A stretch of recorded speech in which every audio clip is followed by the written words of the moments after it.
ஒன்று சாமுவேல் அதிகாரம் 16. கர்த்தர் சாமுவேலை நோக்கி, இஸ்ரவேலின் மேல் ராஜாவாய் இராதபடிக்கு நான் புறக்கணித்து தள்ளின சவுலுக்காக நீ எந்த மட்டும் துக்கித்து கொண்டிருப்பாய்? நீ உன் கொம்பை தைலத்தால் நிரப்பிக் கொண்டு வா. பெத்லெகேமியனாகிய ஈசாயினிடத்துக்கு உன்னை அனுப்புவேன். அவன் குமாரரில் ஒருவனை நான் ராஜாவாக தெரிந்து கொண்டேன் என்றார். அதற்கு சாமுவேல், நான் எப்படி போவேன்? சவுல் இதை கேள்விப்பட்டால் என்னை கொன்று போடுவானே என்றான். அப்பொழுது கர்த்தர், நீ ஒரு காளையை கையோடே கொண்டு போய் கர்த்தருக்கு பலியிட வந்தேன் என்று சொல்லி ஈசாயை பலி விருந்துக்கு அழைப்பாயாக. அப்பொழுது நீ செய்ய வேண்டியதை நான் உனக்கு அறிவிப்பேன். நான் உனக்கு சொல்லுகிறவனை எனக்காக அபிஷேகம் பண்ணுவாயாக என்றார். கர்த்தர் சொன்னபடியே சாமுவேல் செய்து பெத்லெகேமுக்கு போனான். அப்பொழுது அவ்வூரின் மூப்பர் தத்தளிப்போடே அவனுக்கு எதிர்கொண்டு வந்து, நீர் வருகிறது சமாதானமா என்றார்கள். அதற்கு அவன், சமாதானந்தான், கர்த்தருக்கு பலியிட வந்தேன். நீங்கள் உங்களை பரிசுத்தம் பண்ணிக்கொண்டு என்னுடனே கூட பலி விருந்துக்கு வாருங்கள் என்றான். மேலும் ஈசாயையும் அவன் குமாரரையும் பரிசுத்தம் பண்ணி அவர்களை பலி விருந்துக்கு அழைத்தான்.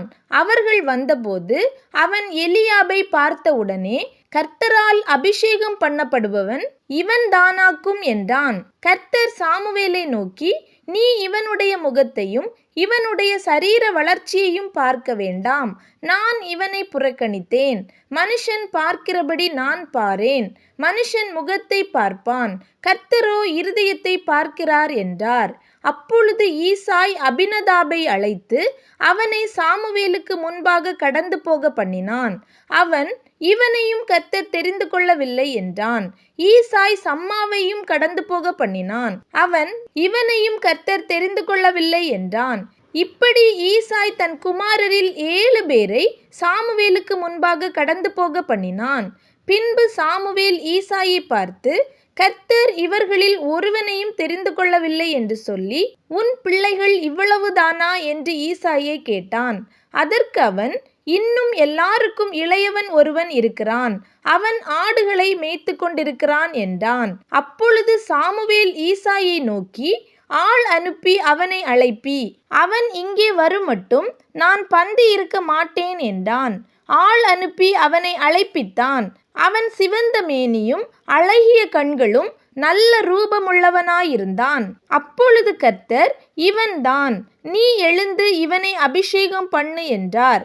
அப்பொழுது சாமுவேல் தைல கொம்பை எடுத்து அவனை அவன் சகோதரர் நடுவிலே அபிஷேகம் பண்ணினான்.